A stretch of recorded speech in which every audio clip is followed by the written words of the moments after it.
In 313 CE, Constantine I legalized Christianity in the Roman Empire with the Edict of Milan.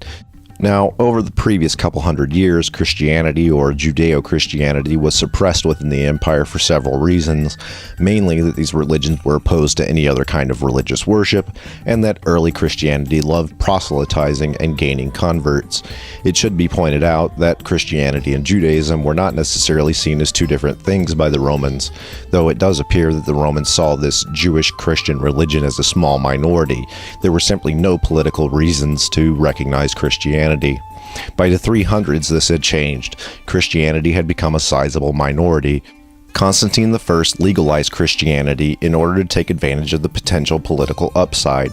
However, due to a couple centuries of suppression, no one knew what Christianity was. Christianity had splintered into hundreds of groups. Many of them wouldn't recognize each other as Christian. There were two primary Christian philosophies.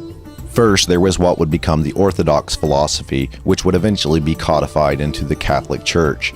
Second was the Gnostic philosophy, which was so diverse in its opinions that it would probably have not been possible to make a central church out of it. Constantine I called on Christians to come together at the Council of Nicaea in 325, essentially to work out their differences and to come to an understanding of what exactly Christianity was. This is where Eusebius of Caesarea comes in. When it came to dating orthodoxy or Gnosticism, the Gnostics seemed to have a slight advantage. Gnosticism could be traced to significantly earlier than any version of orthodoxy. Eusebius essentially constructed a church history, which eventually became the history of the Catholic Church. In constructing this history, Eusebius took the liberty of giving terribly early dates and rearranging Gnostic works to appear as if they were orthodox. He then proceeded to quote these works in his own history to give the appearance of early orthodoxy. Now, in the opinion of Eusebius, this would be more of a correction of ancient sources rather than a falsification, and the way Eusebius writes, interprets, and adds his own ideas can be seen in later church fathers. His way of adding to ancient sources becomes a common practice for later Catholics, under the assumption that they are correcting ancient sources. The problem with this method, of course, is that the editors of these sources have access to different works than the original author, so additions are made that simply could not exist in the time of the author. Now, some of the early examples of this practice would be two alterations to the Roman historian Tacitus. In this manuscript, the word Christians has been altered to say Christians. Under ultraviolet light, the E has been replaced with an I. To Catholic authors, this may seem like a small point, but there's no indication that Tacitus believes that Christians and Christians were the same people. In Josephus, an absolutely fantastic set of historical works was altered to include passages which allude to Jesus.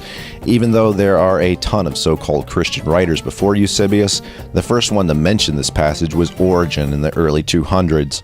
It's possible that Eusebius placed the passage into the works of Origen. Still, it appears that either Eusebius or Origen altered the works of Josephus. They may have seen the adjustment to Tacitus and Josephus as minor, and it may be that as an effect of these alterations, that much more of Josephus and Tacitus survive today simply because of the additions. Cassius Dio, on the other hand, a later Roman historian, simply did not survive. About 900 years later, the remnant of Cassius Dio was abridged by a Catholic monk. About 2/3 of the works of Cassius Dio are not his own. The early Catholic Church was only interested in maintaining writings which supported their theology.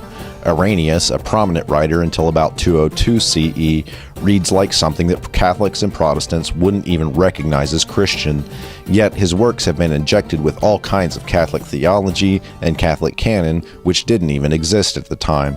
So with Eusebius and perhaps Origen, early Catholicism began to be created. Eusebius solves the problem of Gnosticism by introducing orthodoxy to early texts and creating a highly suspect lineage of Orthodox Church history. The Catholic Church today still relies on the works of Eusebius as factual. Protestants will use a Catholic understanding only for apologetics.